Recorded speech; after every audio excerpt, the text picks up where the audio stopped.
Swastiastu, Namo Buddhaya, salam kebajikan, selamat pagi dan salam sejahtera untuk kita semua.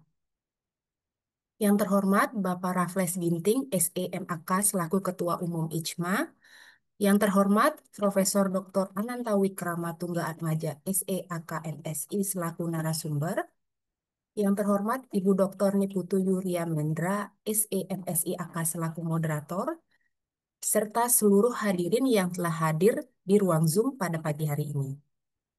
Perkenankan, saya Kadek Marlina selaku pembawa acara mengucapkan selamat datang dalam webinar nasional dengan tema The Delphi Method Decoded, Strategi Jitu untuk Prediksi dan Konsensus Penelitian Masa Depan. Sebagai informasi, webinar ini akan berlangsung hingga pukul 10 WIB. Kita akan mendengarkan sambutan dari Ketua Umum IJMA, dilanjutkan dengan pemaparan materi inti oleh narasumber, serta sesi diskusi interaktif yang akan dipandu oleh moderator.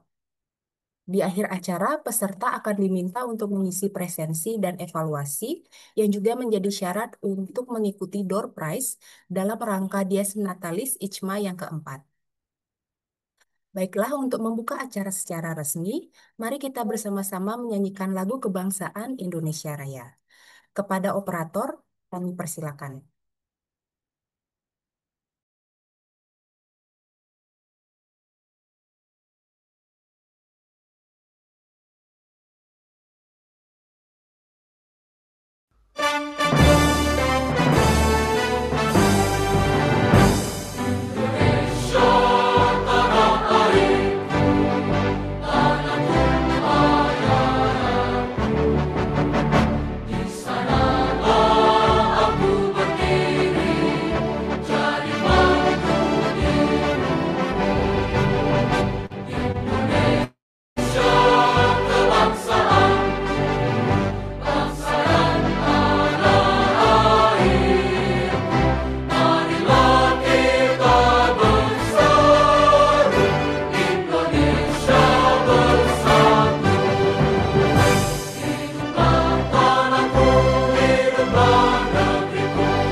Terima kasih, semoga semangat nasionalisme senantiasa menyertai setiap langkah kita.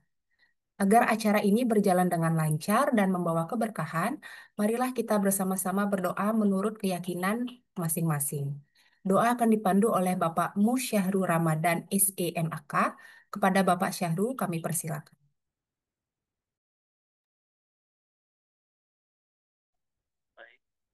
Assalamualaikum warahmatullahi wabarakatuh. Selamat pagi Bapak Ibu semuanya. Sebelum kita mulai acara, mari kita berdoa kepada Allah Subhanahu wa taala. Mudah-mudahan acara yang kita laksanakan pada pagi hari ini mendapatkan keberkahan darinya. Mudah-mudahan yang mengikuti kegiatan ini mendapatkan ilmu pengetahuan. Amin. A'udzubillahi minasyaitonirrajim. Bismillahirrahmanirrahim. Alhamdulillahi rabbil alamin. Hamdan syakirin, hamdan na'imin. حمدا ويكافي مجيدا يا ربنا لك الحمد كما ينبغي لجلال وجهك الكريم وعظيم سلطانك اللهم صل على محمد وعلى آل محمد كما صليت على آل إبراهيم وعلى آل إبراهيم إنك حميد مجيد اللهم إنا نسألك سلامة في الدين وعافية في الجسد وزيادة في العلم وبركة في الرزق وتوبة قبل الموت ورحمة عند الموت ومغفرة بعد الموت اللهم حوّن علينا في سكرات الموت والنجاة من النار والعفاء عند الحساب. ربنا لا تزغ قلوبنا بعد إذ هديتنا وهب لنا من لدنك رحمة إنك أنت الوهاب.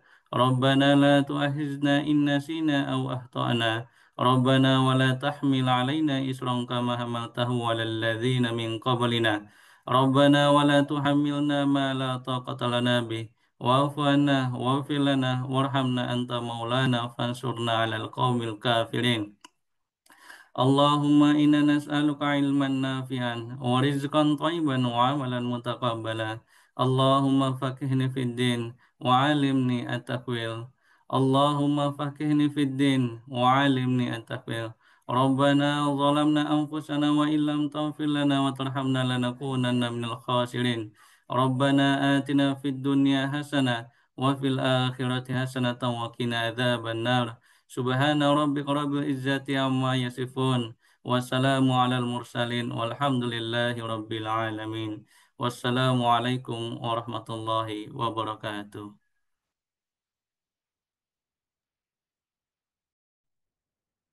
Terima kasih atas doanya. Semoga kegiatan hari ini dapat membawa manfaat, keberkahan, dan inspirasi bagi kita semua. Acara selanjutnya, mari kita simak pembacaan profil singkat tentang ICMA atau Ikatan Cendekiawan Muda Akuntansi. Eh, Pembacaan profil akan disampaikan oleh Ibu Risa Anandita, SEMAK, AKCA. Kepada Ibu Risa, kami persilakan. Baik, terima kasih atas waktunya. Assalamualaikum warahmatullahi wabarakatuh. Izin suara saya terdengar jelas atau tidak, Bapak Ibu? Terdengar, Ibu. Oke, baik. Ya, terima kasih atas kesempatannya. Saya akan membacakan profil dari organisasi kita, yaitu ICMA, Ikatan Cendekiawan Muda Akuntansi yang memiliki tagline Bersatu, Bersinergi, Berkolaborasi. Selanjutnya, visi misi saja. Oke. Ikatan Cendekiawan Muda Akuntansi memiliki visi menjadi organisasi yang mampu mewujudkan generasi dosen muda profesional dan kompeten di bidang akuntansi untuk mengembangkan ide dan inovasi terkini dalam melaksanakan tridharma perguruan tinggi dan mampu melahirkan bibit unggul sebagai generasi penerus bangsa dalam membangun dan memajukan bangsa Indonesia. Selanjutnya, Ikatan Cendekiawan Muda Akuntansi memiliki misi, satu, memperlengkapi dosen akuntansi dalam pelatihan profesional dosen dalam melaksanakan tridharma perguruan tinggi yang beriman dan bertakwa kepada Tuhan Yang Maha Esa. Dua, memperlengkapi generasi dosen muda akuntansi dalam kemampuan melakukan riset yang unggul dan terkini. Tiga, menyelenggarakan wadah bagi dosen muda akuntansi dalam berkiprah pada kegiatan tridharma perguruan tinggi. Empat, menyelenggarakan pelatihan dan pemberdayaan SDM guna meningkatkan kapabilitas dosen akuntansi. Lima, membangun kerjasama dengan berbagai lembaga dan perusahaan baik nasional maupun internasional untuk memperlengkapi kapabilitas dosen dan melakukan kolaborasi riset. Enam, tujuh, menyelenggarakan kegiatan pengabdian masyarakat sebagai wadah dalam mengabdikan ilmu kepada masyarakat. Delapan, menyelenggarakan wadah dalam melahirkan bibit unggul sebagai generasi penerus bangsa. Selanjutnya,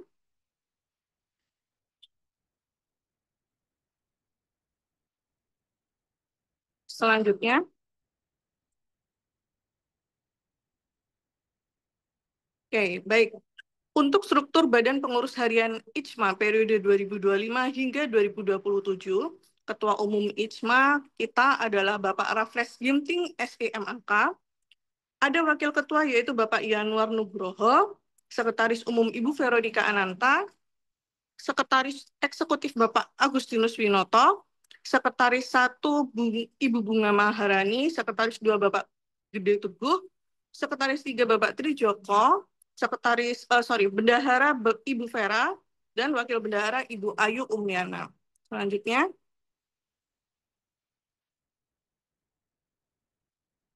baik, ini adalah struktur staf ahli dan staf khusus ICMA periode 2025 hingga 2027, yang mana kepala stafnya adalah Ibu Ika Swasti Putri, ada staf-staf yang lain, yaitu ada Bapak Made, Bapak Muhammad Ilyas, Bapak Muhammad Haris, Ibu Yana, Ibu Eni, dan Ibu Irma. Selanjutnya, berikut adalah Kepala Departemen ICMA. Yang pertama, saya bacakan departemennya saja.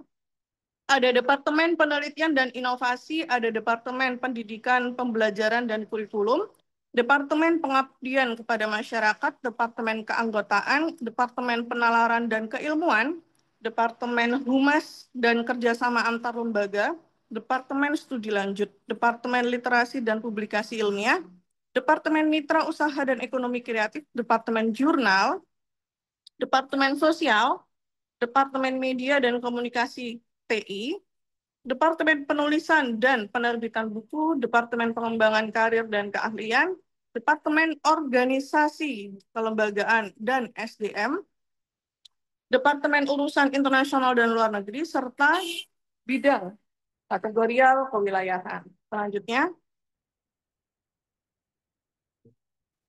ini adalah tim kerjasama ICMA, ada tim kerja bedah buku, tim kerja Satgas Pendidikan dan Anti Korupsi, tim kerja Satgas PPKS, tim kajian etik penelitian, tim perencanaan strategis, dan tim kajian ADART dan penjaminan kualitas organisasi. Selanjutnya, ini juga adalah struktur koordinator wilayah ICMA periode 2025 hingga 2027. Ada 13 wilayah ya Bapak Ibu, dari Barat, Timur, Utara, Selatan, negara Republik Indonesia ya. Di antaranya ada Bapak Nikolas, Bapak Aditya, Bapak Ihsan, Bapak Ersi, Ibu Riri, Ibu Yuni, Ibu Putri, Ibu Dwi Arini, Ibu Andrea, Bapak Rizky, Ibu Nur Afni, Ibu Musdalifah, dan Bapak Zainuddin. Selanjutnya, baik, ini adalah informasi terkait bergabung bersama ICMA. Bapak Ibu yang ingin bergabung, silahkan mendaftar sesuai dengan kontak person yang sudah ada. Selanjutnya, ya ini adalah narah hubungnya, ada Bapak Agus Winoto, Bapak Made, dan juga ada email, serta website, juga YouTube, juga Instagramnya ICMA. Silahkan bergabung dengan kami Bapak Ibu. Terima kasih, saya akhiri. Assalamualaikum warahmatullahi wabarakatuh. Baik, terima kasih Ibu Risa Anindita atas penjelasannya. Bagi rekan-rekan yang belum tergabung dan ingin bergabung dengan ICMA, bisa menghubungi kontak yang telah tertera di slide tadi ya Bapak Ibu. Agenda selanjutnya, marilah kita simak sambutan dari Ketua Umum ICMA, Bapak Raffles Ginting, SEMAK. Kepada Bapak Raffles, kami persilahkan untuk memberikan sambutan. Ya, terima kasih Ibu ya. Selamat pagi Bapak Ibu semua. Apakah suara saya terdengar Bu? Iya, terdengar Bapak. Ya, pertama-tama marilah kita panjatkan puji dan syukur kehadirat Tuhan Yang Maha Esa atas berkat dan rahmat-Nya kita dapat berkumpul melalui kegiatan pada pagi hari ini ya, rangkaian dari Disnatalis ISMA yang keempat. Ya, ada 3, pekan webinar Rabu, pekan webinar Sabtu, dan pekan webinar Minggu. Nah, pada kesempatan pagi hari ini, Minggu 27 Juli 2025, kita bersama-sama melaksanakan webinar dengan topik The Delphi Method Decode ya, strategi Jitu untuk prediksi dan konsensus penelitian masa depan. Terima kasih kepada narasumber kita yang terhormat, Bapak Profesor Dr. Anantawi Pak, yang telah bersedia meluangkan waktu dan berbagi ilmu pada kesempatan pagi hari ini. Terima kasih kepada seluruh panitia, seluruh petugas yang telah berupaya untuk terlaksananya kegiatan pada pagi hari ini. Seperti yang kita ketahui bahwa Ikatan Cendekiawan Muda Akuntansi atau disingkat ISMA terus berkonsisten untuk melahirkan program yang berkualitas. Salah satunya di bidang pendidikan dan publikasi. Ya Bapak Ibu, jadi dalam 1 bulan ini webinar minggu khusus mengambil topik riset kuantitatif ya Bapak Ibu ya. Nah, pada minggu kali ini, pekan kali ini akan membahas bagaimana metode DELPI ya sebagai strategi jitu dalam prediksi dan konsensus penelitian masa depan. Ya kiranya dengan materi yang disampaikan oleh Prof. Ananta pada pagi hari ini dapat menambah ilmu pengetahuan Bapak Ibu peserta terkait dengan metode DELPI yang digunakan sebagai strategi jitu dalam prediksi dan konsensus penelitian masa depan. Sehingga nanti penelitian yang Bapak Ibu lakukan dapat bervariasi ya, menghasilkan riset yang berkualitas dan tentunya dapat publikasi ya di jurnal-jurnal yang bereputasi ya, baik skala nasional ya Sinta yang paling tinggi ya Sinta 1 atau Sinta 2 ataupun di Scopus ya Q1 atau Q2. Mungkin itu saja yang dapat saya sampaikan. Akhir kata saya mengucapkan terima kasih dan dengan resmi kegiatan webinar pada pagi hari ini dengan topik The DELPI Method Record Strategi Jitu untuk Prediksi dan Konsensus Penelitian Masa Depan saya buka. Saya kembalikan kepada MC dan mohon maaf ya Bapak Ibu ya, saya nggak bisa mengaktifkan kamera karena sedang di perjalanan. Selamat pagi.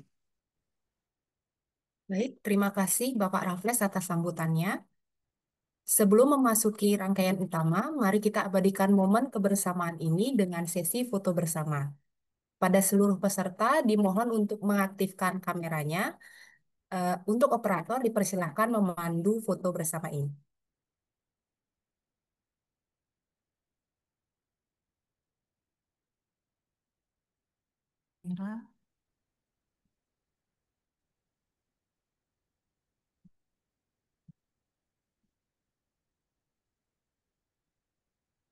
Baik, silahkan operator untuk bisa mengcapture. Oke, ini ada 2. Saya ambil gambarnya ya Bapak Ibu. Boleh bersiap. 1, 2, 3.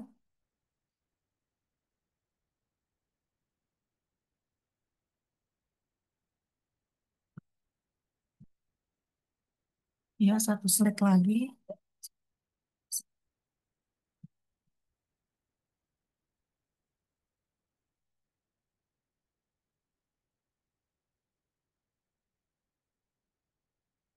Oke, terima kasih Bapak Ibu.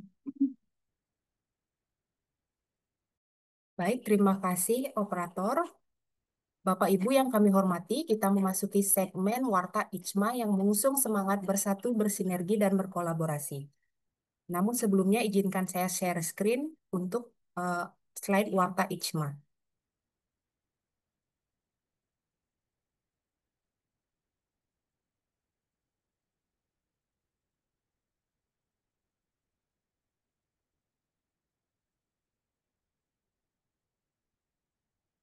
Baik, di sini juga kami akan mengucapkan terima kasih kepada narasumber yang akan memberikan sharing ilmunya pada hari ini. Kemudian kepada panitia yang telah mempersiapkan kegiatan webinar hari ini, serta peserta yang berpartisipasi dalam webinar hari ini. Selain itu juga, jangan lewatkan untuk memenangkan door prize menarik bagi Bapak Ibu yang aktif, yaitu mengisi link presensi serta mengisi link evaluasi. Jadi door prize nanti akan diundi pada Dies Natalis IJMA yang keempat. Halo Sobat Cendekia, mari ikuti rangkaian kegiatan sepekan bersama ICMA yang akan berlangsung mulai Sabtu, tanggal 26 Juli hingga Sabtu, tanggal 2 Agustus tahun 2025. Berikut jadwal lengkapnya. Sabtu, tanggal 26 Juli tahun 2025, pukul 7.30 waktu Indonesia Barat, topik webinar, autoetnografi, menyelami pengalaman pribadi untuk memahami realitas sosial, dengan narasumber Dr. Tri Handayani Amalia, SE, AK, MSI, JA. Sabtu, tanggal 26 Juli tahun 2025, pukul 10 waktu Indonesia Barat, topik webinar, bedah buku, reputasi perusahaan di era digital, peran teknologi digital dan manajemen talenta, dengan narasumber Dr. H. Eko Cahyo Maidarto, ST, MM, CMA, CSRS, CATER. Minggu, tanggal 27 Juli tahun 2025, pukul 8 waktu Indonesia Barat, topik webinar The DLP Method Decoded, Strategi Jitu untuk Prediksi dan Konsensus Penelitian Masa Depan, dengan narasumber Profesor Dr. Ananta Wikrama Tungga Atmaja, SE, AK, MSI. Rabu, tanggal 30 Juli tahun 2025, pukul 18.30 waktu Indonesia Barat. Topik webinar, Scopus-Ki, inisiatif cerdas untuk mempermudah publikasi di jurnal Scopus. Dengan narasumber, Dr. Astrid Maharani, SE, M. Akun, CSRS, CSRA, CSP, CRA. Sabtu, tanggal 2 Agustus tahun 2025, pukul 7.30 waktu Indonesia Barat. Topik webinar, pendekatan dramaturgi dalam analisis perilaku sosial, memahami peran dan identitas manusia, dengan narasumber, Profesor Eko Ganis Sukoharsono, ST, MKOM, EXI, Mekom Hons, CSRS, CSRA, CA, PhD. Jumat dan Sabtu, 10-11 Oktober tahun 2025, pukul 13 waktu Indonesia Barat dan pukul 7.30 waktu Indonesia Barat, topik konferensi internasional, Integrative Insight into Digital Innovation, Ethical Governance, and Intersectionality in Advancing Authentic Sustainability Reporting, from Regulatory Compliance to Corporate Consciousness, dengan narasumber, Profesor Dr. Susela Devi Kasubiah, Profesor Dr. Maria Widyastuti, Associate Profesor June Chao, Profesor Cindy Yoshiko S., Profesor Teresia Dwiha, Associate Profesor Hairul Anwarka. Jangan lewatkan kesempatan untuk memperkaya wawasan dan jaringan akademikmu. Sampai jumpa di kegiatan ICMA.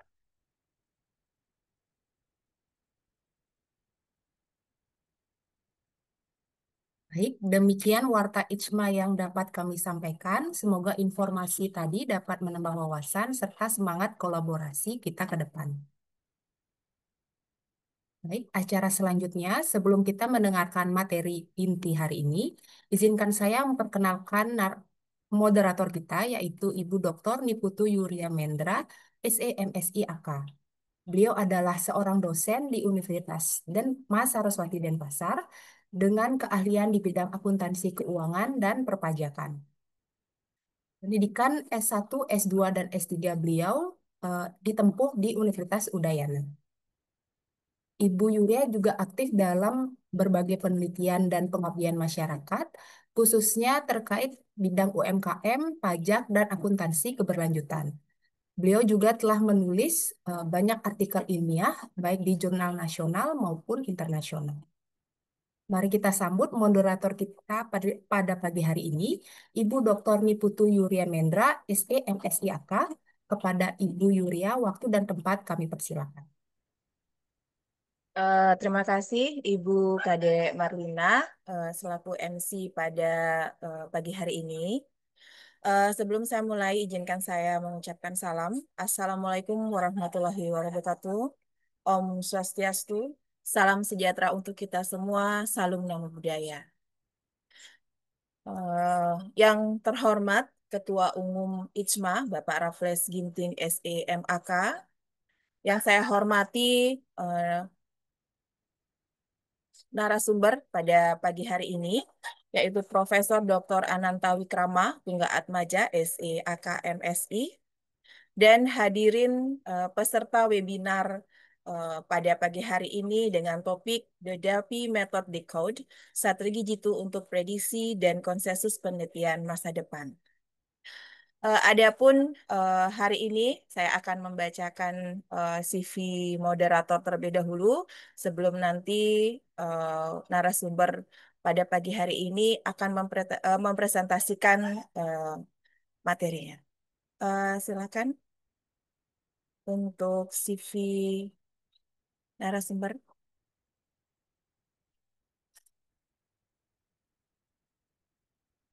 Narasumber pada pagi hari ini yaitu Profesor Dr. Ananta Wikrama Tunggal Atmaja, SEAK MSI. Beliau adalah dosen di Universitas Pendidikan Ganesha.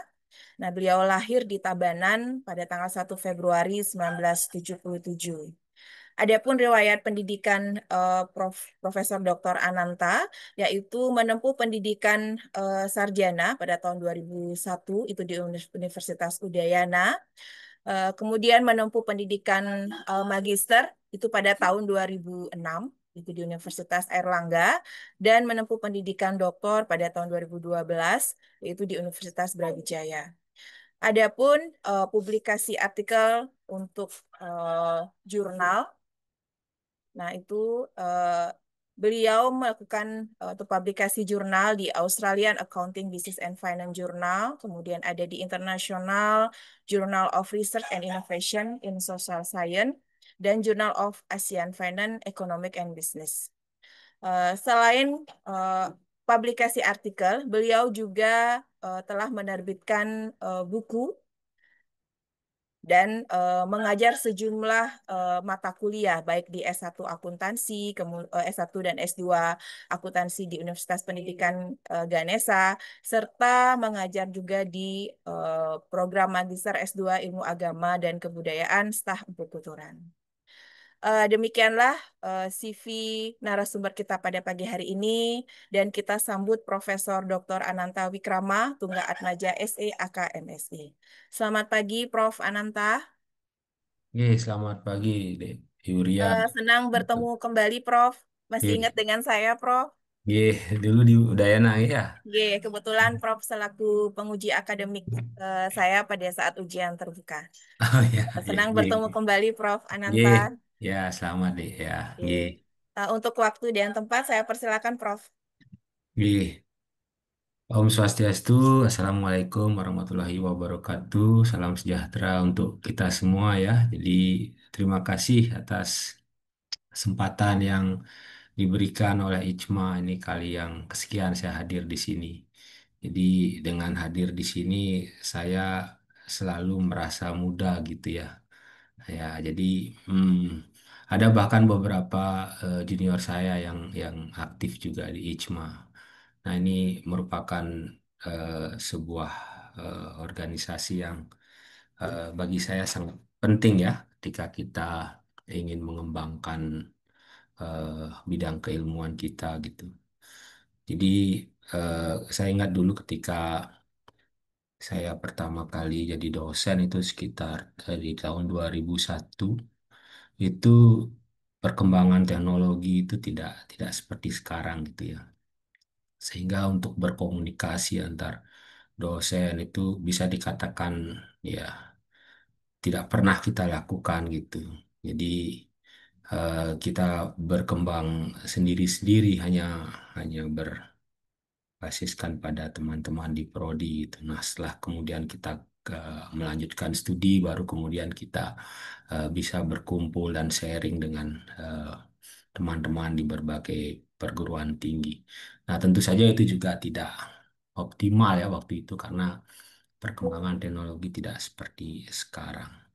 Nah, inilah yang kemudian menyebabkan media komunikasi teknologi ini sangatlah penting gitu. Karena saya rasakan kita hanya dengan ada di rumah itu eh, bisa kemudian berkomunikasi. Jadi kita anggap ini adalah bincang-bincang untuk menambah pengetahuan. Jadi meskipun saya adalah narasumber di sini, tapi dalam beberapa kesempatan saya juga banyak mendapatkan insight baru ya terkait dengan eh, bidang-bidang kajian yang kita diskusikan gitu. Jadi eh, tidak saja berasal dari saya, tapi juga ini merupakan bagian dari eh, interaksi kita bersama. Oke, saya akan paparkan ya materi yang sempat saya persiapkan gitu.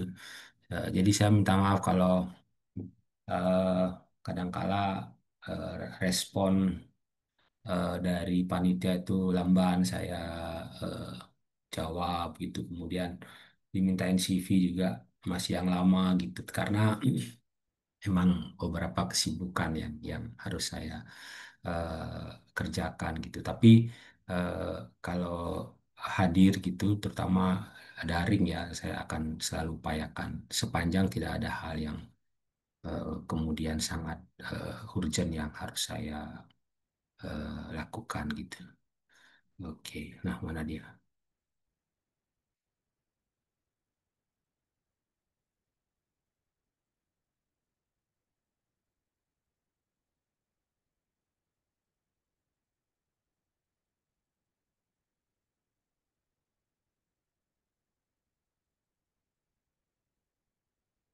Sudah bisa dilihat ya, Pak, Pak, pemaparan saya sudah nih.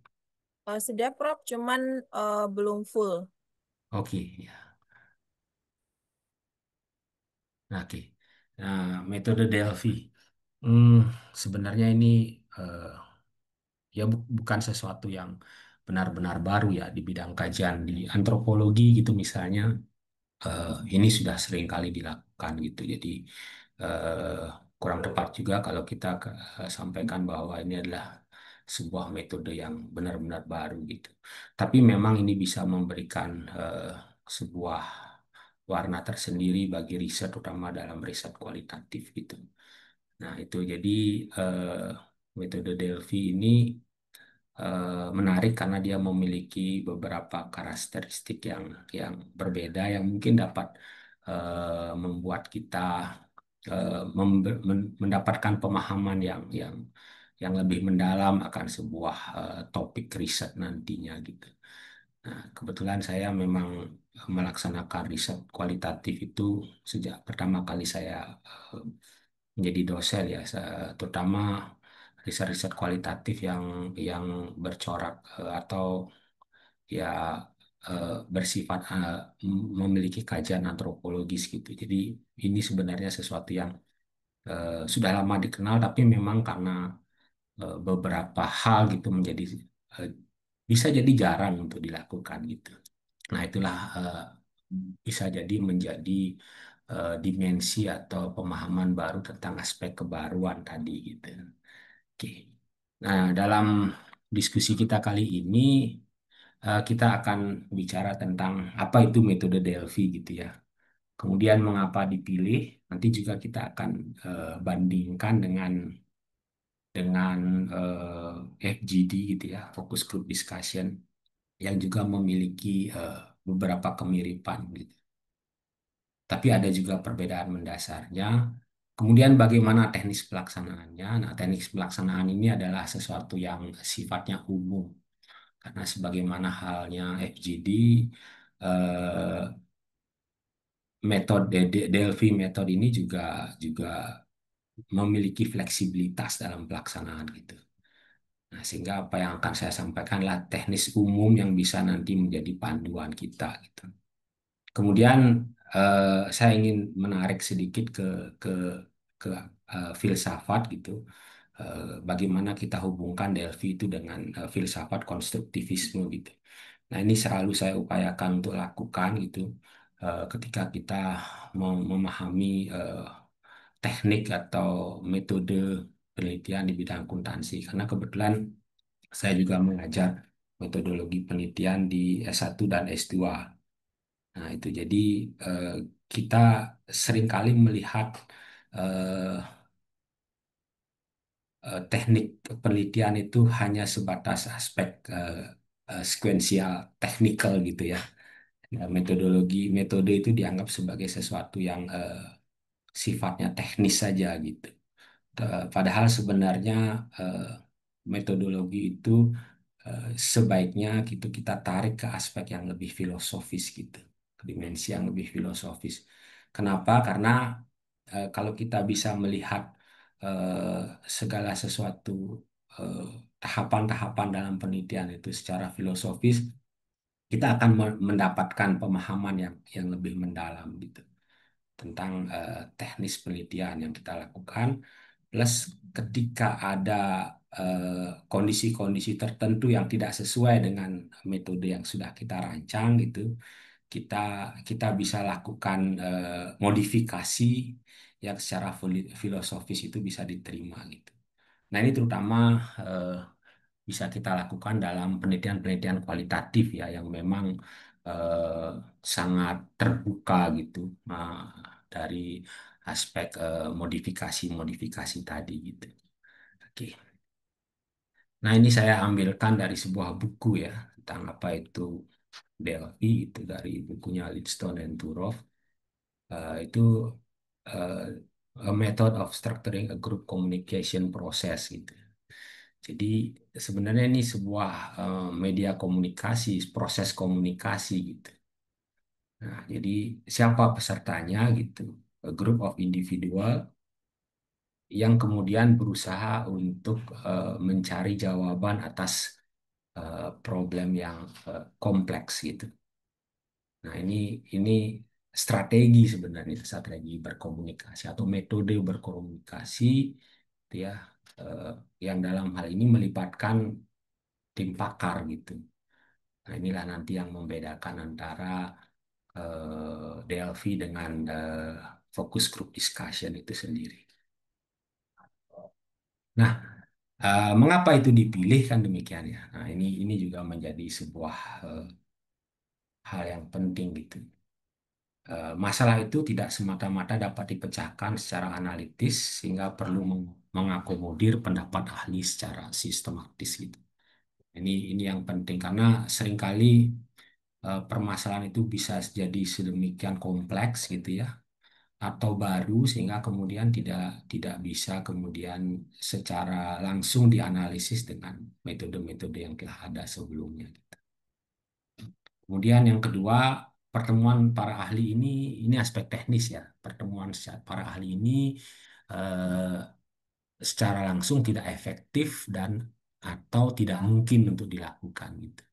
Nah, bisa jadi terpisah jarak gitu kan, kemudian atau tidak pernah saling mengenal sehingga kemudian agak sulit untuk dipertemukan gitu secara langsung gitu. Nah, yang ketiga ini juga penting. Ada unsur anonimitas di situ sehingga dominasi individu kelompok itu eh, dihindarkan untuk terjadi gitu. Nah, nah kalau kita kembalikan ke filsafat konstruktivisme nanti kita bisa lihat bahwa pendapat itu dikonstruksi gitu.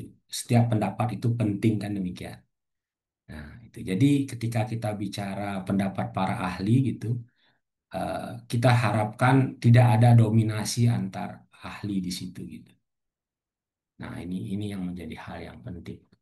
Karena bagaimanapun juga meskipun sama-sama pakar gitu ya, bisa jadi ada dominasi seperti itu. Jadi bisa jadi aspek senioritas gitu kan, bisa jadi aspek struktural gitu, bisa jadi ahli yang satu adalah atasan dari ahli yang lain gitu mungkin. Sehingga ketika mereka bertemu menjadi sesuatu yang rentan terhadap dominasi satu pihak kepada pihak lain, yang lain. Gitu. Yang keempat, mencapai konsensus dalam situasi yang tidak pasti. Nah, ini bisa jadi terkait dengan hal-hal yang sifatnya baru gitu, problem-problem yang baru yang kemudian belum pernah ada preseden sebelumnya. Kemudian selanjutnya, sebentar, oke. Eh, Dia dipilih juga karena fleksibel dan adaptif gitu. Jadi setiap orang bisa ditemui dalam eh, waktu tertentu gitu, sehingga tidak harus bertemu secara langsung gitu. Nah, ini menyebabkan fleksibilitas, termasuk eh, kemajuan teknologi bisa juga menyebabkan kita bisa bertemu secara virtual kan gitu. Kita bisa bertemu secara virtual dan itu sangat sangat fleksibel untuk dilakukan gitu. Nah, ini adalah perbedaan eh, Delphi dengan sorry, Delphi dengan FGD ya. Apa apa tujuan utamanya gitu. Nah, tujuan utamanya di sini eh, membangun konsensus para ahli gitu. Kemudian FGD itu adalah menggali opini persepsi tentang sebuah topik. Kemudian siapa pesertanya? Nah, ini yang membedakan. Kalau Delphi itu panel ahli, dipilih berdasarkan kompetensi. Siapa yang dianggap kompeten dalam bidang tersebut gitu. Nah, kalau FGD bisa ahli atau bukan. Jadi masyarakat kebanyakan ketika relevan dipakai diajak itu meskipun dia tidak ahli tapi dia memahami problem itu karena dia mengalami gitu kan. Itu bisa diajak. Sedangkan dalam konteks Delphi method dia haruslah ahli dan dipilih berdasarkan kompetensi yang jelas. Nah, kemudian bentuk komunikasinya tidak langsung. Maksudnya tidak langsung, peneliti itu bisa hadir dalam kesempatan yang berbeda untuk bertemu dengan ahli yang berbeda. bisa juga menyampaikan eh, pertanyaan secara tertulis atau memberikan pertanyaan berdasarkan form dan seterusnya. Sedangkan kalau di FGD dia harus datang langsung kan, harus dibuat sebuah forum, kemudian ada skenarionya, ada tempat-tempat duduk masing-masing dan seterusnya. Kemudian struktur diskusi sangat terstruktur melalui beberapa putaran. Nah, nanti akan saya jelaskan juga, sampaikan juga tentang putaran-putaran ini gitu. Meskipun seperti yang saya sampaikan tadi, tidak ada sesuatu yang benar-benar baku gitu, sehingga variasi-variasi tersebut bisa dimungkinkan gitu. Kemudian kalau diskusi dalam FGD itu kan semi terstruktur karena dibantu oleh moderator, tapi pembicara juga bebas untuk menyampaikan pendapatnya nah, untuk topik-topik yang diberikan oleh moderator. Nah, anonimitas ini, kalau Delphi seharusnya gitu ya, eh, identitas peserta itu dianjurkan untuk dirahasiakan. Meskipun dia ahli, tapi kemudian dirahasiakan. Tapi variasi kemudian eh, menyatakan itu tetap bisa ditampilkan gitu. Sebenarnya anonimitas itu kan tujuannya untuk menghindarkan dominasi, kan demikian. Dominasi. Sehingga ketika kemudian seseorang menjadi eh, panel gitu ya, dia tidak tahu orang lain, sehingga dia kemudian tidak bisa mengkolek apa pendapat pakar yang lain kan demikian. Nah, tapi kemudian ketika itu ditanyakan dan dibayangkan kemudian atau dianggap kemudian tidak akan terjadi dominasi sehingga pendapatnya menjadi tetap objektif, itu bisa saja dilakukan gitu. Tapi secara ideal gitu, Delphi itu harus dilakukan dengan prinsip anonim gitu. Pakar yang dimintai pendapat, panelis yang dimintai pendapat, tidak mengetahui pakar lainnya gitu. Nah, jadi siapa dia atau bahkan apa pendapatnya gitu. Nah, itu tadi. Nah, anonimitas dalam FGD tidak terjadi kan. Setiap orang tahu. Sehingga boleh jadi dalam FGD itu orang yang memiliki ya posisi lebih tinggi gitu kan dalam struktur sosial, karena kita selalu percaya bahwa masyarakat itu berstruktur. Orang yang ada di posisi tertinggi dalam struktur sosial itu akan bisa mendominasi gitu. Itu kemungkinan terjadi. Jadi itu bisa terjadi sehingga objektivitas mungkin bisa eh, agak sedikit kabur gitu ya. Eh, Putaran atau iterasi itu pengulangan ya, itu biasanya 2 sampai 4 putaran gitu. Nah, ini sangat tergantung. Nah, kemudian kalau FGD itu bisa jadi umumnya terjadi dalam satu sesi gitu ya. Dari pagi sampai sore misalnya itu diberikan pertanyaan-pertanyaan untuk kemudian didiskusikan gitu. Dominasi peserta dihindari melalui anonimitas. Kemudian seperti yang saya sampaikan tadi, FGD bisa terjadi dominasi. Lokasi dan waktu fleksibel, tidak perlu hadir secara serentak, bisa diwawancarai secara terpisah gitu kan. Kalau FGD harus hadir di waktu dan tempat yang sama. Orang tidak bisa eh, menyertai FGD kalau kemudian dia tidak hadir pada saat itu kan demikian. Output yang diharapkan konsensus atau stabilitas pendapat. Stabilitas pendapat artinya ada satu pendapat yang kemudian disepakati oleh pihak lain. Kemudian pandangan beragam dan eksploratif karena akan digali lagi kan FGD itu akan digali lagi. Sedangkan dalam Delphi itu pendapat itulah yang kemudian nanti akan dipakai sebagai kajian gitu, kajian bisa jadi kebijakan, bisa jadi kajian teoritik ketika kita melakukan sebuah penelitian. Eh, Delphi itu cocok untuk masalah kompleks dan multidisipliner biasanya ya. Kemudian FGD ini lebih cocok untuk eksplorasi awal biasanya. Jadi nanti akan ditindaklanjuti karena pendapat yang muncul itu tidak sepenuhnya dikeluarkan oleh para ahli. Nah, ini adalah beberapa tahapan ya, tahapan umum yang dilakukan ketika kita melakukan Delphi Method. Yang pertama, identifikasi dan perumusan masalah. Ini bisa dikembangkan dari rumusan masalah riset misalnya. Atau masalah umum yang menjadi kajian. Misalnya ketika kita melakukan kajian kebijakan, kan ini bisa kita tentukan sejak awal. Kemudian yang kedua yang paling penting adalah pemilihan dan perekrutan panelis ahli. Nah, saya pernah menjadi panelis untuk seorang mahasiswa program doktor gitu ya di sebuah universitas di Indonesia. Itu memang dipilih ya berdasarkan diskusi dengan eh, pembimbing yang kemudian menyatakan si A boleh, si A. Nah, itu kira-kira seperti itu. Jadi ini penting sekali karena kemudian eh, pendapat ini akan menjadi pendapat ahli yang kemudian nanti akan ditelaah lebih lanjut gitu.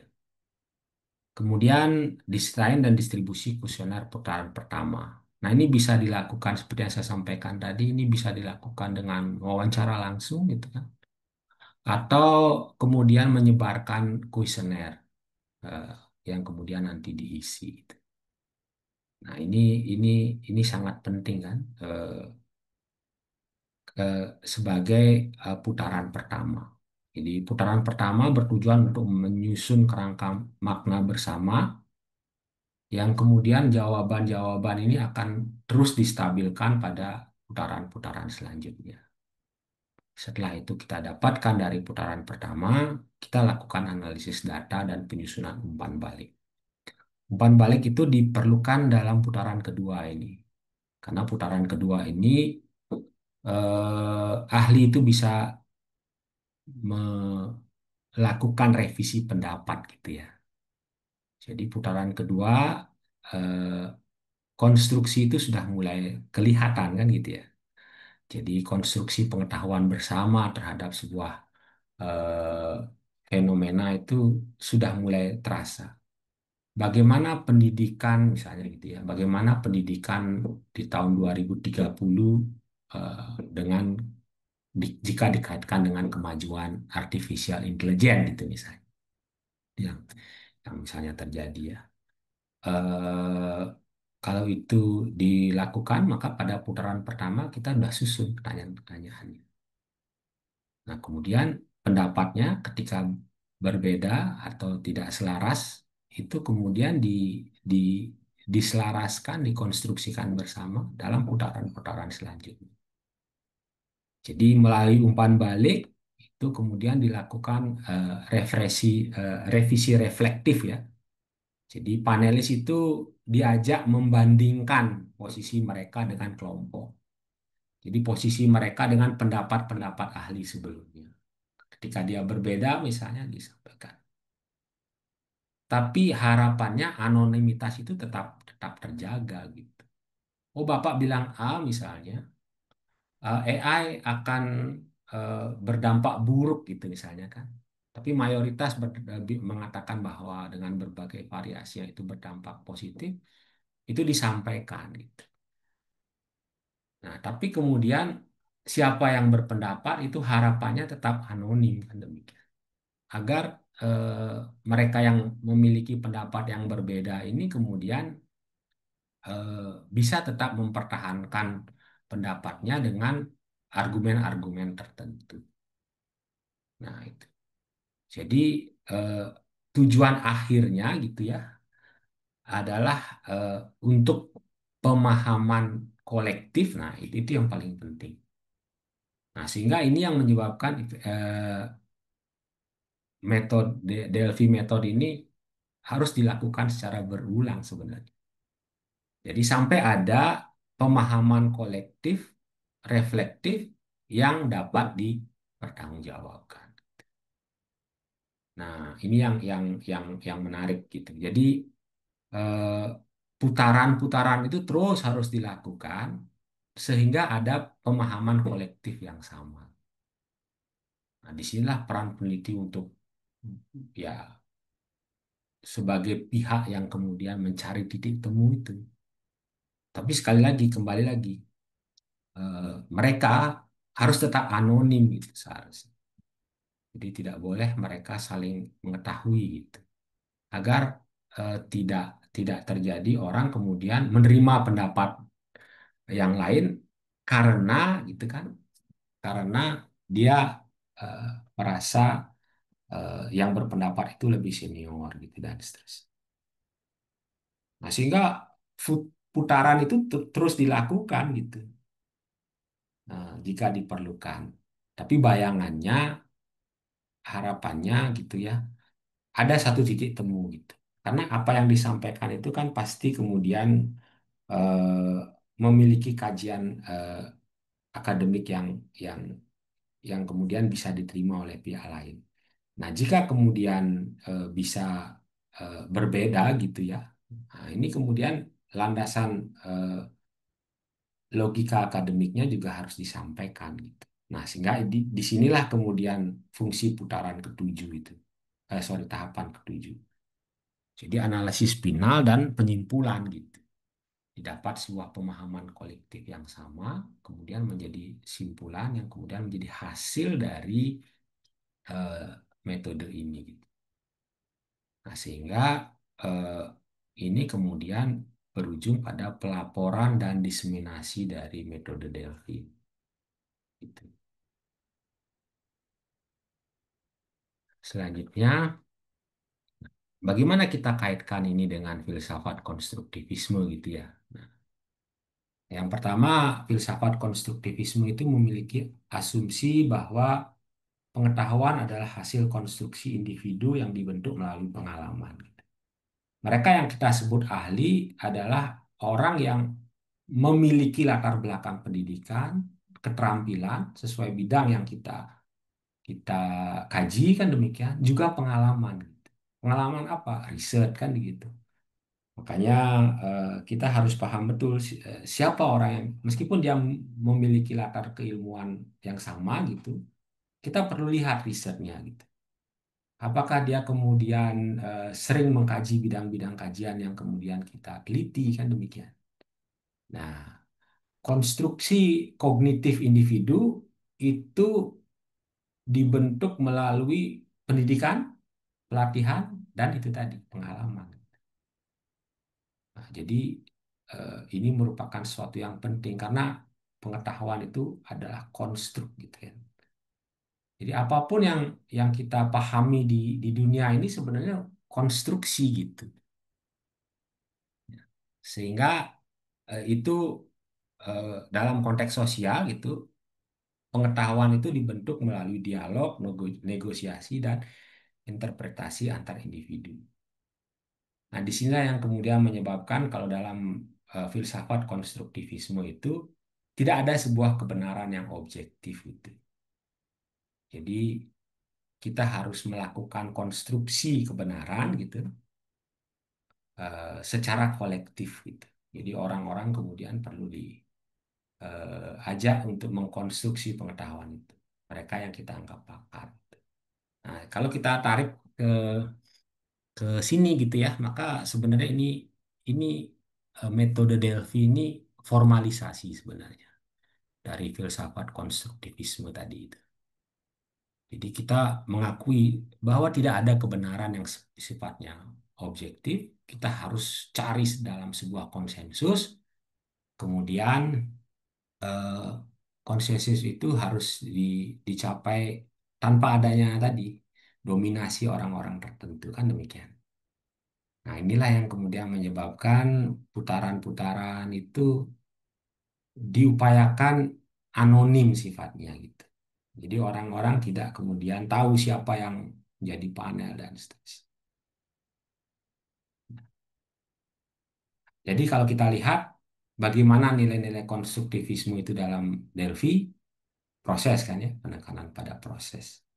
Kita tidak hanya semata-mata melihat pada hasil akhir konsensus itu, Tapi bagaimana hasil akhir itu dicapai gitu. Nah, ini sebenarnya sangat penting gitu karena seringkali kita lupa ya kepada kepada proses tapi lebih menekankan pada hasil. Nah, kemudian eh, kesadaran akan subjektivitas pengetahuan gitu. Kita menyadari bahwa pengetahuan itu subjektif, dibentuk berdasarkan pengalaman gitu gitu. Jadi orang bisa memahami sesuatu dengan cara yang berbeda gitu. Apabila dia memiliki pengetahuan kognitif yang berbeda, pengalaman yang berbeda terhadap sesuatu. Konsensus itu melalui refleksi sosial. Jadi dia dia kita berikan peluang untuk berefleksi. Makanya kan ada putaran-putaran tadi kan. Kemudian panelis beragam, kemudian diupayakan untuk menghindari dominasi. Ini penting sekali. Jangan sampai nanti sesuatu yang merupakan hasil dari dominasi menjadi konsensus gitu. Nah, ini seringkali terjadi dalam dalam FGD misalnya kan. FGD di kantor gitu, pimpinan yang ngomong, anak buah diam dah. Padahal pengetahuan kalau kita melihat masyarakat ini kan berstruktur gitu ya. Nah, jadi kita memiliki struktur sosial gitu. Orang yang ada di struktur atas memiliki pengetahuan yang berbeda dari mereka yang ada di bawah. Gitu. Jadi terhadap satu hal mereka memiliki pengetahuan yang berbeda. Sehingga dominasi itu tidak boleh terjadi sehingga setiap orang bisa mengeluarkan pendapat dari pemahaman atau kapabilitasnya sendiri. Nah, ini jadi kalau kita simpulkan Delphi metode komunikasi seperti tadi ya. Kemudian yang paling penting dalam pelaksanaannya adalah iteratif, berulang tadi. Kemudian anonimitas. Tentu saja mereka yang hadir harus sudah kita verifikasi kepakarannya kan demikian. Pendekatannya konstruktif dan reflektif, fleksibel dan adaptif. Jadi tadi kan kita sudah sampaikan bahwa putaran bisa 1, 2, 3, bisa sampai 4. Kemudian penerapannya bisa langsung hadir atau melalui kuesioner dan seterusnya. Kemudian dapat dipergunakan dalam berbagai bidang gitu. Nah, ini penting sekali. Nah, sebenarnya gitu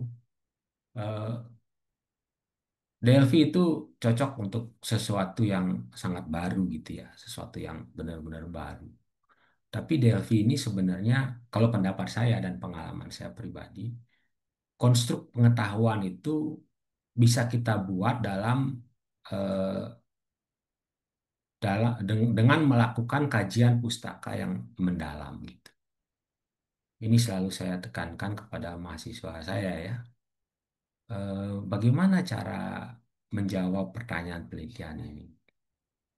Ya kan selalu akan ada pertanyaan seperti itu. Makanya ya meskipun ini eh, tidak tidak gampang juga untuk dilakukan, ketika kita melakukan penelitian, kita sebaiknya mencari kajian pustaka yang bisa memberikan jawaban sementara atas pertanyaan penelitian gitu. Dari mana kita mencari jawaban sementara? Ya dari kajian pustaka kan demikian. Kita gali kajian pustaka dengan baik gitu. Nah, kalau itu sudah kita dapatkan, nah itu kan sebenarnya sama saja dengan kajian Delphi kan demikian. Jadi kita dapatkan jawaban sementara dari kajian pustaka, sehingga nanti ketika kita melakukan penelitian, kita kemudian bisa memverifikasi kajian pustaka tersebut, jawaban sementara pertanyaan penelitian kita tersebut dengan data yang kita peroleh di lapangan. Nah, sehingga eh, konstruktivisme itu sebenarnya juga bisa kita lakukan dengan melakukan kajian pustaka secara mendalam gitu untuk memberikan jawaban sementara atas pertanyaan penelitian. Tapi memang metode Delphi ini akan sangat bermanfaat ketika ada hal yang kajian pustakanya bisa dirasakan sangat kurang gitu ya. Nah, sehingga perlu konsensus ahli gitu untuk bisa memberikan pemahaman teoritik yang sama untuk mencapai konsensus teoritik yang sama gitu. Nah, itu jadi itu eh, apa yang bisa kita lakukan ketika kita melihat sebenarnya Delphi ini adalah penerapan dari konstruktivisme dalam penelitian kan demikian. Baik, itu yang bisa saya sampaikan ya dalam kesempatan kali ini karena eh, ya eh, mudah-mudahan ini bisa bermanfaat itu. Nanti apabila ada hal-hal yang bisa kita diskusikan, kita akan diskusikan bersama. Saya kembalikan kepada De Yuliani. Terima kasih. Oke, terima kasih Prof. Ananta. Jadi di sini materinya sangat menarik ya. Jadi ada metode baru, mungkin kalau kita sering dengar itu ada kita menggunakan focus group discussion atau FGD, nggih, Prof. Nah, sekarang ada metode baru yang namanya the Delphi method. Oke. Pada hadirin peserta webinar, apabila ingin ada pertanyaan dari Prof. Ananta terkait metode Delphi di sini, silahkan boleh di raise hand atau ketikkan pertanyaannya di kolom chat. Silahkan Bapak Ibu.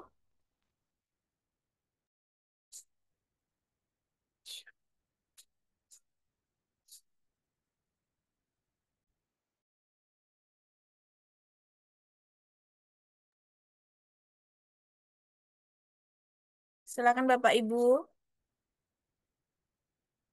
Jika ada bertanya terkait materi The Delphi Method, saya rasa ini materinya menarik ya. Kalau sepengetahuan saya tahunya tentang FGD. Nah, tapi sekarang ada metode baru, yaitu The Delphi Method, yang mana metode ini adalah metode yang digunakan untuk komunikasi kelompok yang sangat terstruktur. Benar gitu nggih, Prof nggih. Jadi dia di sini bisa menggunakan beberapa kali putaran untuk mendapatkan hasil yang benar-benar signifikan dari para pakar atau para ahli. Eh, Baik, di sini ada satu pertanyaan di kolom chat dari Permata Ayu. Di sini pertanyaannya, Prof, mohon dicontohkan artikel ilmiah yang menggunakan metode Delphi, mungkin di bidang akuntansi. Bagaimana, Prof? Mau langsung dijawab atau kita menunggu pertanyaan yang lain? Oke, mungkin langsung dijawab aja ya daripada ini. Silakan, Prof. Oke, secara umum saya eh, tidak belum mengkaji ya artikel apa yang kemudian memanfaatkan eh, Delphi itu ya di Ibu Permata ya. Jadi ini bagus sekali pertanyaannya gitu.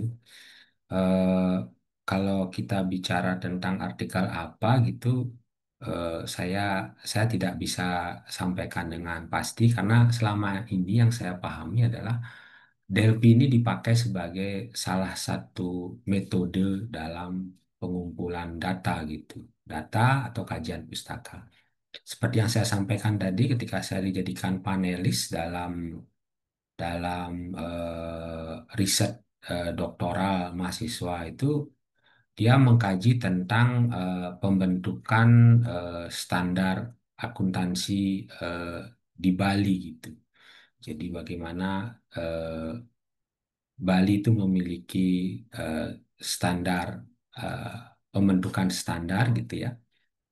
Itu kemudian datang ke saya untuk menanyakan beberapa konsep gitu terkait dengan kajian disertasinya. Nah, itu nanti kalau dalam laporannya pasti kemudian salah satu eh, metode yang dipakai adalah Delphi gitu. Tapi secara umum dia memakai metode penelitian kualitatif gitu. Saya pikir demikian. Nah, nanti untuk lebih jelasnya nanti bisa kemudian kita cari ya secara bersama-sama. Karena saya pribadi tidak pernah melakukan Delphi ini, tidak pernah melakukan Delphi ini secara langsung gitu. Karena saya berpikir tadi basisnya adalah filsafat konstruktivisme, maka saya bisa mengkonstruk pengetahuan itu melalui eh, eksplorasi terhadap kajian pustaka dengan intensif gitu. Boleh jadi orang berpikir suatu topik itu baru gitu. Boleh jadi eh, itu kemudian mendorong dia untuk melakukan metode DLI. Tapi saya pribadi belum pernah melakukan ini secara langsung, menyebarkan kuesioner atau bertemu dengan para ahli gitu ya untuk menjawab sebuah topik riset tertentu. Nah, nanti ketika memang Ibu Permata tertarik gitu, nanti bisa dilihat gitu. Mungkin ketika menemukan artikel penelitian kualitatif itu bisa dicari kata kuncinya gitu. Saya juga belum belum sempat berdiskusi ya dengan mahasiswa yang sempat menghubungi saya tadi, apakah sudah dilaporkan atau bagaimana gitu. Nah itu jadi untuk menjelaskan contoh artikelnya saya belum belum bisa sampaikan di sini. Tapi nanti kita bisa diskusikan sama-sama, cari sama-sama. Karena pada prinsipnya eh, ini merupakan salah satu metode yang dilakukan dalam penelitian kualitatif pada umumnya. Gitu, Bu Permata. Oke, terima kasih Prof. Demikian jawaban dari Prof. Ananta untuk pertanyaan Permata Ayu. Berikutnya di kolom chat masih ada dua tiga banyak pertanyaan nih Prof. Jadi di sini saya lihat ada 5 pertanyaan Prof. Apa dijawab satu-satu nggak Prof? Jadi di sini pertanyaan kedua itu dari Desva Yusmaliana. Nah, pertanyaannya, kalau dengan fusi Delphi method atau FDM, apa bedanya Prof dengan metode Delphi? Hmm. Ya, jadi Delphi method itu memiliki berbagai variasi gitu ya.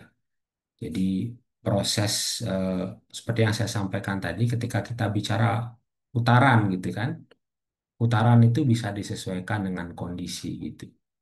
Nah, inilah yang kemudian menyebabkan variasi-variasi dari Delphi method itu sangatlah banyak gitu. Termasuk fusi Delphi method ini sendiri gitu. Nah, terus terang ini mungkin merupakan eh, gabungan ya, bisa jadi gabungan dari berbagai metode Delphi yang kemudian bisa dimanfaatkan dalam proses penelitian itu sendiri gitu.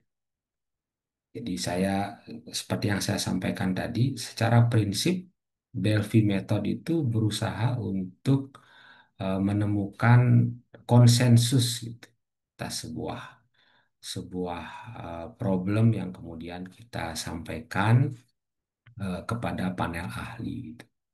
Nah, secara teknis itu diberikan keluasan untuk kita dalam menentukan aspek teknikal tadi. Seperti mahasiswa yang saya sampaikan tadi, dia mensyaratkan terlebih dahulu apa yang kemudian di siapa panel ahli yang ditunjuk. Disetujui, dia hadir satu persatu gitu. Nah, itu. Jadi jadi berbagai berbagai teknik memang perlu yang kemudian kalau kita akan pakai gitu, kita harus sesuaikan juga dengan kebutuhan, dengan sumber daya yang kita miliki, dan kalau dalam konteks penyelesaian tugas gitu ya, tentu saja kita harus diskusikan dengan otoritas yang supervisor misalnya atau sorry pembimbing misalnya atau eh, mereka yang memiliki kewenangan untuk itu.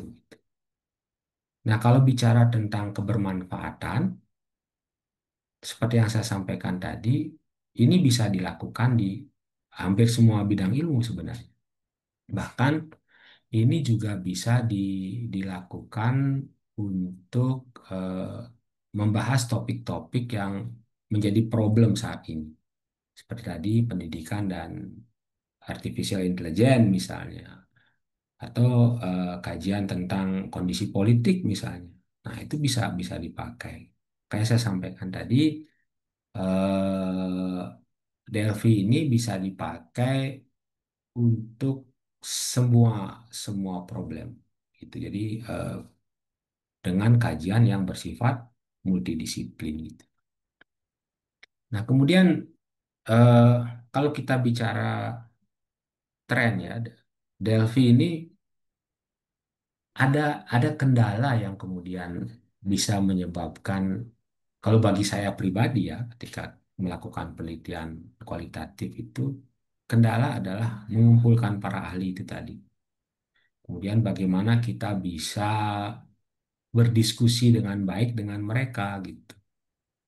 Melakukan putaran-putaran proses secara optimal gitu. Nah, sehingga kalau kita katakan ini akan menjadi tren atau tidak, saya ya ragukan juga gitu. Saya ragukan juga karena proses itu tadi. Mohon maaf, saya juga yakin kalau kalau tidak diminta gitu misalnya ya, boleh jadi tidak ada orang yang kemudian eh, seperti tadi mahasiswa misalnya ketika ketika diminta untuk melakukan DLV gitu, dia boleh jadi akan lakukan gitu. Jadi karena berbagai kendala itu tadi, bisa dibayangkan dia harus bertemu dengan ahli, kemudian dia harus melakukan eh, diskusi gitu kan. Itu tentu saja tidak membutuhkan eh, sumber daya yang tidak sedikit gitu. Sehingga kalau kita sebut ini akan menjadi tren gitu ya, saya sedikit ragukan gitu.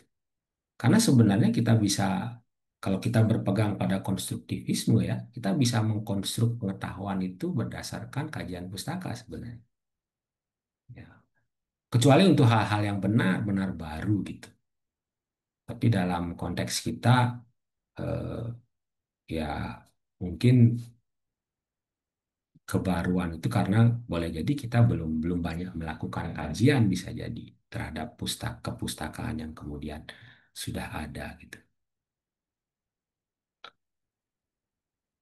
Nah, nah, dalam penelitian kuantitatif, metode Delphi ini memang bisa juga dilakukan gitu. Sehingga eh, kalau kita pakai ini misalnya dalam menentukan variabel atau apa, itu bisa juga dilakukan gitu. Sepanjang kemudian proses itu bisa eh, putaran-putaran itu bisa dilakukan dengan tepat gitu. Hmm. Nah, kemudian dari Bu Kristina ini,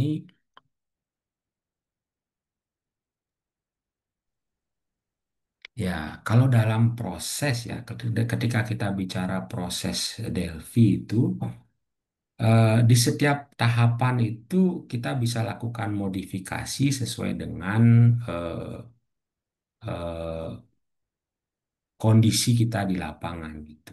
Kita bisa melakukan pemberian kuesioner terbuka di tahap pertama. Tapi kata kuncinya adalah eh, kita harus temukan konsensus sebenarnya.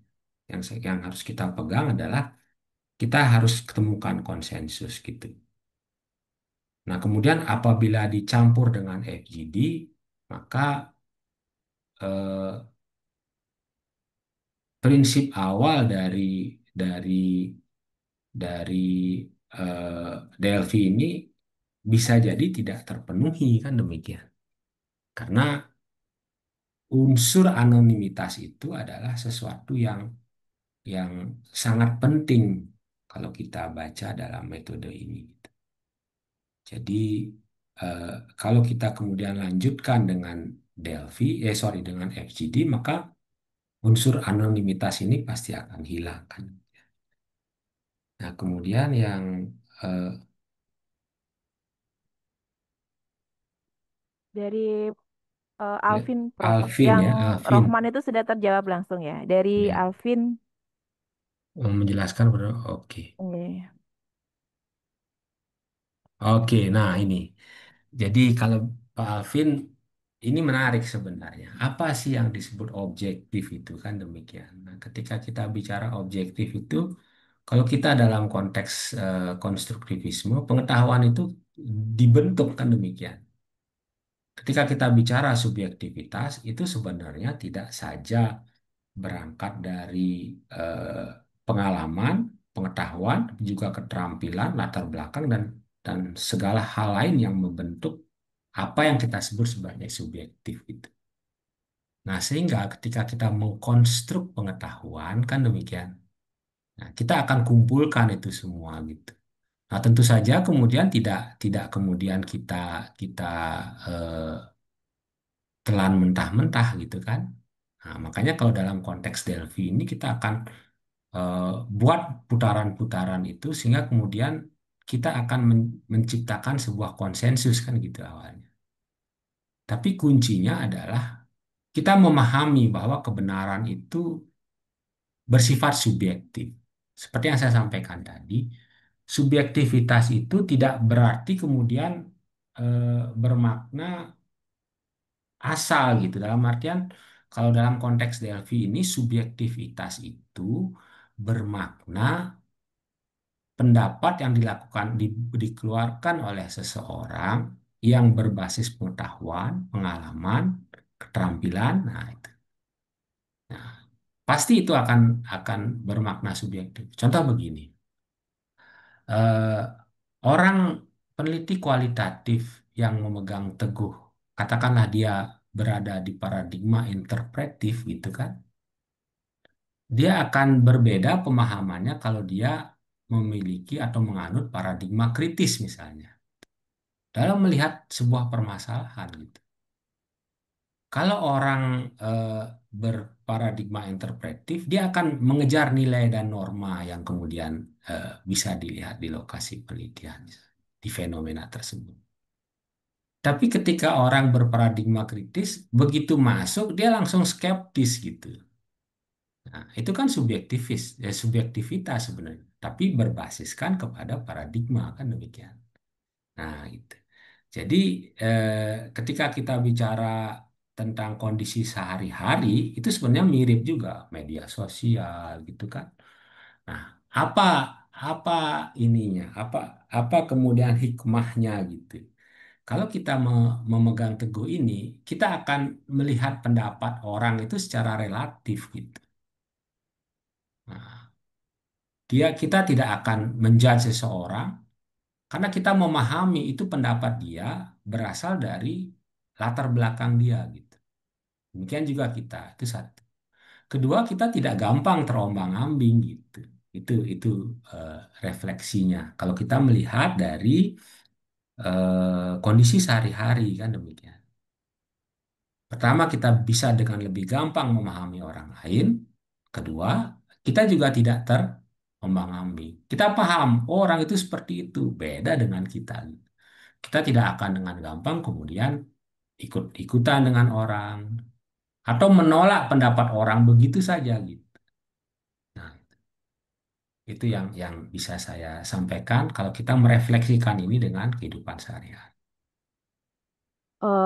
Yang pertanyaan berikutnya, Prof, ini yang Pak Rohman ini sudah terjawab sepertinya Oh, tadi nggih, karena nggih. masih Oke. sudah bisa di semua bidang ilmu, ya, Prof. Ya, Kemudian yang konsensus dari Devi juga tadi sudah terjawab, ya, Prof, ya. Apakah ya, kemungkinan konsensus tidak tercapai, kan demikian. ya, ya. Berikutnya ada pertanyaan. Saya lihat ada Bapak Bambang Bimo yang Oke. raise hand. Silakan Bapak, Pak Bambang. Mungkin langsung bertanya. Tadi saya lihat Bapak mengacungkan tangan. Ya, Oke, silakan Pak Bambang. ya terima kasih Bu. Prof, selamat pagi Prof. Eh, Saya mau nanya ini Prof. Kalau Delphi ini eh, dia itu sebenarnya kan seperti konfirmasi atau kombinasi Prof. Karena kebetulan dulu saya ini juga Prof. Saya kan kuliahnya double loh, S2-nya politik. Jadi dulu kita pernah menggunakan Delphi juga sih Prof. Tapi nggak tahu ya, saat itu bentuknya ke FGD larinya, Prof. Karena kita saat itu tuh meneliti tentang relawan politik yang kemudian kajian-kajian literaturnya tuh sangat sedikit, Prof. Nah, kemudian muncullah kita memanggil para ahli untuk bisa mengkonfirmasi, Prof. Mengkonfirmasi voluntarisme itu. Tetapi ternyata pada saat di jalan itu tetap kurang juga, Prof. Para ahli, karena para ahli itu tidak bisa membaca esensi dari sukarelawan politik itu apa. Ternyata yang harus kita hadirkan adalah mirip FGD lagi nanti, Prof. Jadi kita hadirkan salah satu relawan politik yang saat itu memang benar-benar dia contohnya adalah memberikan hadiah kopi misalnya ya, kepada yang orang yang bisa membantu ini. Nah, artinya itu kan benar-benar esensinya, Prof. Nah, itu yang tidak bisa dijawab para ahli, Prof. Makanya sebenarnya kalau DLP menarik, Prof, karena menurut saya juga dia mengkonfirmasi ya, Prof ya berarti ya. Nah, kalau saat ini kan saya tengah meneliti ini, Prof, Biodiversity Accounting, Prof, keanekaragaman hayati nih, Prof, akuntansi kayak gitu. Nah, ini yang saya masih bingung itu apakah kita juga kan kalau untuk ahli akuntansi kan belum begitu banyak, Prof ya, topik ini, Prof, keanekaragaman. Nah, kebetulan saya mau ngambil untuk S3 itu yang ini, Prof, auditnya sih, Prof. Audit tapi topik ke biodiversity-nya, Prof, keanekaragaman. Mungkin Prof ada masukan, Prof. Apakah saya juga harus menyari ataupun melakukan istilahnya itu konsensus lah kata Prof ya kepada para ahli yang Ya, misalnya yang fokus ke keanekaragaman hayati, Prof. Atau memang cukup ke ahli-ahli akuntansi, Prof. Gitu. Mengingat masalahnya kan kalau biodiversity kan masih belum banyak, Prof. Paper-papernya. ya, Begitu, Prof. Terima kasih, Prof. iya, Turun. ya itu. Jadi untuk topik-topik baru ini ini mungkin jadi fusi ya gitu kan, fusi fusi Delphi. Kalau fusi itu kan sesuatu yang tidak pasti kan gitu ya. Nah, ini memang menjadi sesuatu yang eh, menarik juga untuk kita didiskusikan gitu ya. Apakah itu kemudian, nah karena secara teknis pertama itu menentukan ahli. Itu yang paling penting, Pak Bambang. Itu yang paling penting. Saya sempat diskusikan kemarin gitu ya dengan mahasiswa itu. Kenapa saya dipilih gitu? Kenapa saya dipilih? Ya, karena banyak melakukan penelitian kualitatif di bidang akuntansi terkaitan dengan aspek sosiokultural. Oh, bisa jadi kan demikian. Apakah saya layak untuk dipilih kan kemudian begitu diskusinya gitu. Ah, dinyatakan layak oleh pihak yang memiliki otoritas gitu. Nah, sehingga diskusi kemudian jalan. Nah, ini sebenarnya kuncinya gitu. Nah, kemudian yang kedua, kalau dalam konteks pertanyaan eh, putaran-putaran tadi, maka itu sebenarnya bisa diturunkan dari pertanyaan riset kita gitu. Itu yang sebenarnya. Sehingga kemudian kita bisa tanyakan kepada ahli yang bersangkutan gitu. Nah, sehingga kalau kalau bicara soal topik riset Bapak sekarang itu yang paling kemudian eh, penting itu siapa yang disebut ahli kan demikian Pak Bambang. Nah, itu yang menjadi kunci. Makanya itu yang menyebabkan kemudian secara pribadi seperti yang saya selalu sampaikan tadi, yang saya sampaikan tadi, saya pribadi tidak pernah melakukan Delphi ini gitu. Nah, itu. Tapi kemudian yang eh, yang saya lakukan adalah mencari kajian pustaka itu.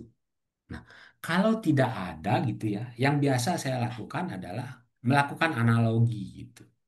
Jadi analogi. Saya pernah melakukan penelitian yang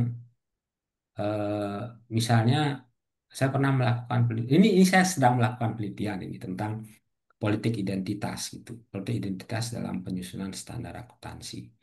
Kemudian pernah juga melakukan tentang bagaimana baliho gitu ya.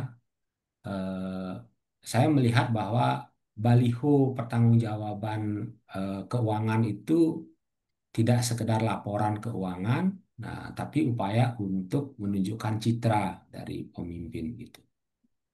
Nah, ketika kita cari di akuntansi, eh, saya tidak temukan itu secara langsung gitu. Karena saya melihat laporan keuangan, laporan pertanggungjawaban dalam baliho itu tidak sekedar laporan pertanggungjawaban, tapi itu media komunikasi untuk meningkatkan citra dari pemimpin di desa gitu. Jadi laporan keuangan dipakai alat dalam tanda kutip gitu untuk meningkatkan citra. Nah, itu tesis saya. Saya tidak temukan itu dalam bidang akuntansi gitu, Pak Bimo. Tapi saya temukan itu dalam kajian-kajian pustaka komunikasi, kajian budaya gitu. Di situ saya temukan. Nah, kemudian yang saya lakukan apa? Melakukan analogi, Pak. Gitu. Jadi tidak melakukan Delphi saya. Saya kumpulkan ahli-ahli akuntansi. Wong karya yang seperti itu mungkin saya salah gitu. Tidak ada gitu. Mungkin saya salah, mungkin bacaan saya kurang gitu. Bisa jadi. Tapi belum saya temukan sampai kemudian saya berproses itu tahun lalu. Nah, itu tidak saya temukan gitu.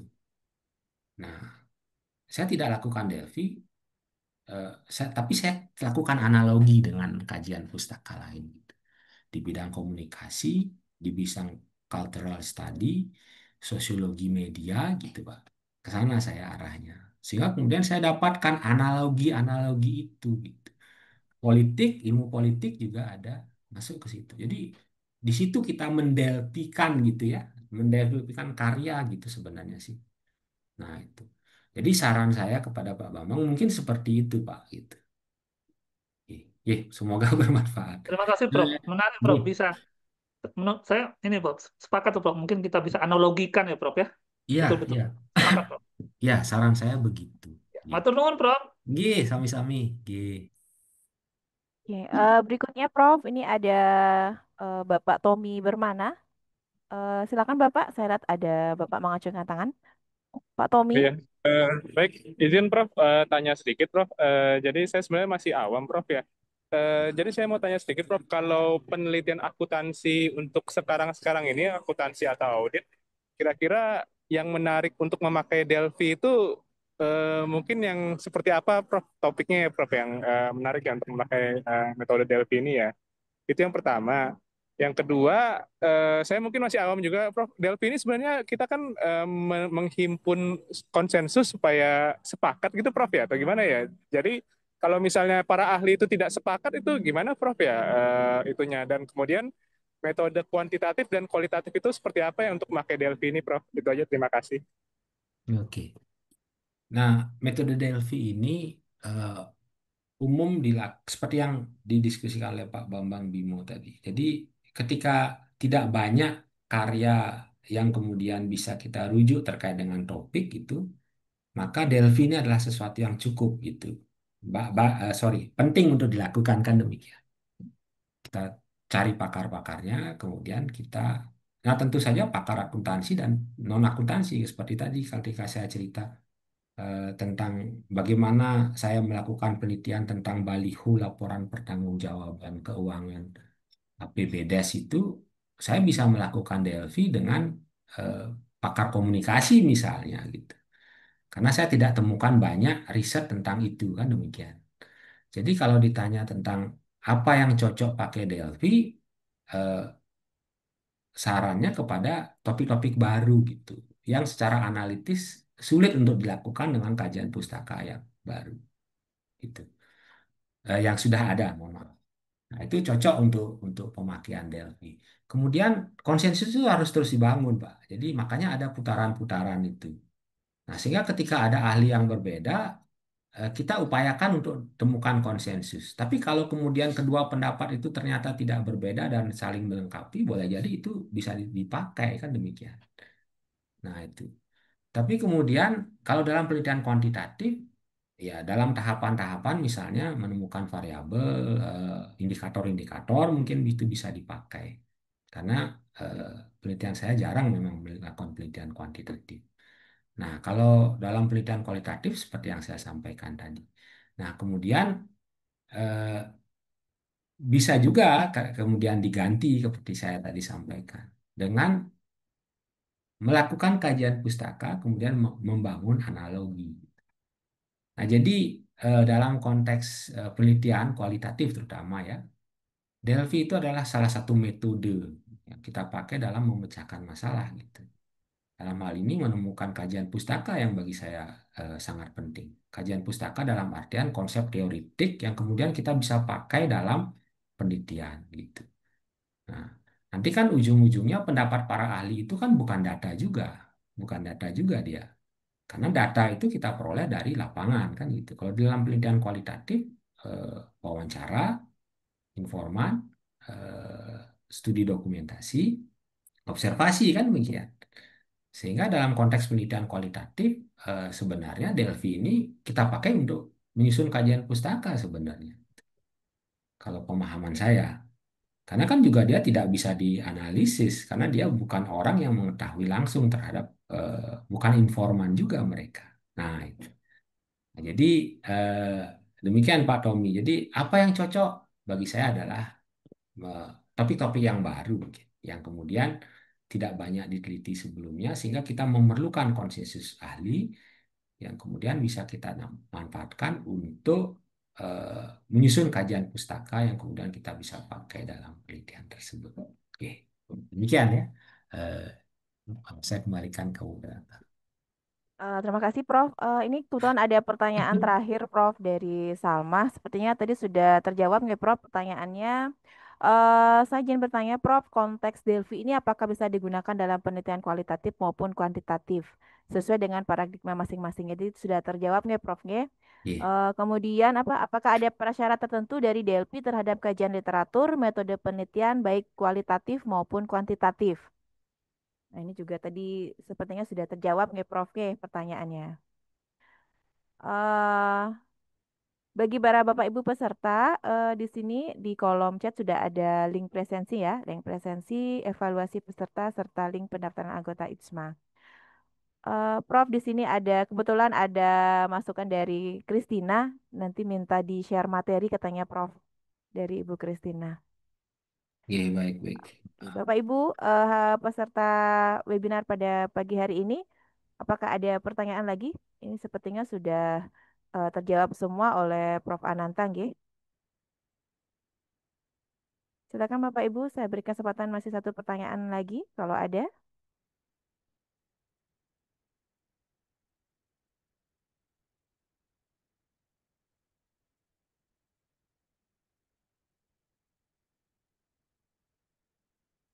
Ya, sepertinya semua sudah terjawab nih Prof dari ada sekitar 12 penanya Prof pada pagi hari ini sepertinya sangat antusias terkait metode The Delphi Method Decode di sini ya Prof ya. Jadi saya berkesimpulan bahwa dengan The Delphi Method ini itu bisa digunakan untuk penelitian kuantitatif dan kualitatif dan bisa diterapkan di semua bidang ilmu. Demikian ya Prof ya.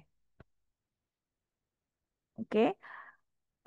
Jika tidak ada pertanyaan lagi, jadi untuk sesi pemaparan materi oleh narasumber kita, Prof. Ananta Wikrama Tunggaatmaja, dan sesi diskusi sudah terjawab semua pertanyaannya ya Bapak Ibu Nge. Jadi sini saya lihat ada 12 penanya ya, jadi sangat antusias untuk peserta pada pagi hari ini.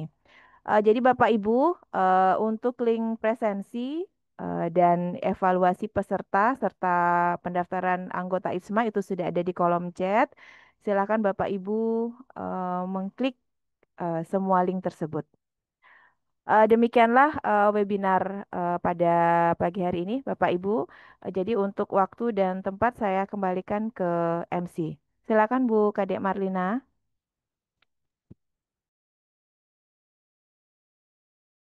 Baik, terima kasih atas paparan yang sangat luar biasa dari Prof. Dr. Ananta. Hadirin yang berbahagia, tak terasa kita sudah sampai di penghujung acara. Terima kasih kami sampaikan kepada narasumber, moderator, panitia, dan seluruh peserta atas partisipasinya pada hari ini. Mari kita terus meneliti, berdiskusi, dan berkolaborasi untuk masa depan ilmu yang lebih berdampak. Sebelum meninggalkan ruang Zoom, mohon kesediaannya untuk mengisi absensi dan form evaluasi melalui tautan yang tersedia di kolom chat. Saya Kadek Marlina Larisen, mohon undur diri. Sampai jumpa di webinar ICMA berikutnya. Wassalamualaikum warahmatullahi wabarakatuh. Om Santi Santi Santi Om. Salam sejahtera untuk kita semua. Selamat siang. Iya. Terima Selamat kasih ya. siang, Prof. Terima kasih, Untuk Prof. materinya saya berikan ke Terima kasih, ya. panitia aja nanti, nggih. Nah, oke, nanti Iya, bisa Prof. di sesi sana. Oke. Oke. Terima kasih Ibu dan Bapak. Saya mohon pamit, nggih. Terima kasih Bu dan Bapak, Terima izin. Terima kasih kasih Prof. banyak, Ananta. Prof. Yes, Bu semoga Marlina. lagi. Terima kasih. Izin undur diri ya.